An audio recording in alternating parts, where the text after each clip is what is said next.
오늘 우리에게 주시는 하나님의 말씀은 이사야서 57장 20절과 21절 말씀입니다. 그러나 악인은 평온함을 얻지 못하고 그물이 진흙과 더러운 것을 늘 솟구쳐내는 요동하는 바다와 같으니라. 내 하나님의 말씀에 악인에게는 평강이 없다 하셨느니라. 아멘. 하나님의 말씀입니다. 할렐루야.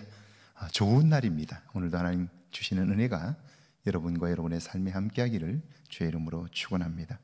독일의 시인이자 극작가인 베르톨드 브레히트의 시 중에 악한 자의 가면이라는 작품이 있습니다. 내 방벽에는 일본제 목제품인 황금색 칠을 한 악마의 가면이 걸려 있다. 그 붉어져 나온 이마의 핏줄을 보고 있노라면 악할 수 있다는 것이 얼마나 힘든 일인가를 느낄 수 있을 것만 같다. 우리는 선하게 살기는 어려워도 악하게 살기는 쉽다, 그렇게 생각하지요. 그런데 브레이트는 악하게 사는 것이야말로 정말 어려운 일이다, 힘든 일이다, 그렇게 말씀하고 있어요. 정말 여러분도 그렇게 느끼시나요? 아닌 것 같아요. 왜냐하면 독한 말과 악한 행동은 단 한 번의 흉내만으로도 몸이 기억해요. 너무나 자연스럽게 습관이 됩니다. 그러므로 쉬울 거라 생각하는데, 그런데 조금 더 깊이 들여다보면 그것이 쉽지 않다는 걸 알게 돼요. 왜냐하면 그런 행동을 할 때마다 사실은 악한 일을 우리의 몸이 알고 있어요. 그건 좋지 않은 거야 라고 양심이 알고 있는 거예요. 그러니까 우리가 악한 일을 행할 때마다 알고 있는 나 자신을 설득해야 돼요. 그러니까 그 행동을 합리화해야 하니까요. 그 일이 결코 쉽지 않다 하는 거예요.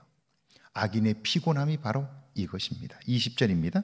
그러나 악인은 평온함을 얻지 못하고 그 물이 진흙과 더러운 것을 늘 솟구쳐내는 요동하는 바다와 같으니라.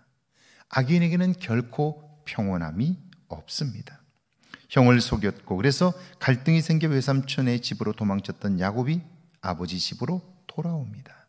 돌아오는 길에 형 에서가 사병을 동원하여 오고 있다는 소식을 듣습니다. 오는 동안에도 그의 삶의 평안은 없었고요. 그 소식을 듣고 나자 그는 잠들 수 없었고 입맛도 사라졌습니다. 밤새 천사와 씨름했고 하나님의 응답을 받은 이후에야 비로소 평안을 찾았습니다. 그렇습니다. 악인의 삶은 마치 가라앉은 흙탕물 같아서 작은 일에도 요동치며 바닥이 뒤집어지죠. 혹 그가 다른 사람들이 볼 때는 평안해 보일 수 있어요. 그런데 아닙니다. 21절이죠. 내 하나님의 말씀에 악인에게는 평강이 없다 하셨느니라. 충성스러운 부하이자 자신의 사위인 다윗을 미워하면서 사울의 삶에는 평안이 없습니다. 그를 향한 미움이 그를 충동하여 죽이고 싶은 마음만 가득했고 작은 일에도 분노합니다. 그 분노가 다윗과 관련된 주변 사람들에게도 살기로 나타납니다. 그런 내면의 모습을 하나님이 확인하고 계시죠? 악인에게는 평강이 없느니라. 그렇습니다. 가끔 악한 자의 성공을 보며 부러워하는 사람들이 있습니다. 하나님이 불공평하다고 원망하는 사람들도 있죠. 아직 육신의 눈으로만 보며 세상을 사는 사람입니다. 성숙한 그리스도인은 육신의 눈뿐 아니라 마음으로 봅니다. 영의 눈으로 보아 하나님이 하시는 일들을 알고 기뻐하며 만족하는 거예요. 이런 눈이 열려지기를 주의 이름으로 축원합니다. 함께 기도합니다. 평안 없는 악인의 삶을 볼 수 있게 해달라고요. 내 안에 자리 잡은 악한 모습을 발견하게 해달라고요. 함께 기도합니다. 하나님 아버지, 은혜와 사랑을 감사합니다. 평안 없는 악인의 삶을 볼 수 있도록 우리의 눈을 열어 주옵소서.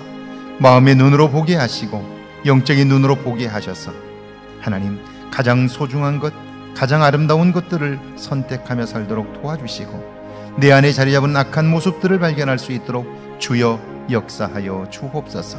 날마다 내 안에 내가 담아둔 것들을 관심하게 하셔서 하나님이 그곳의 주인이 되시는 놀랍고 크신 은혜의 삶을 경험하게 하옵소서.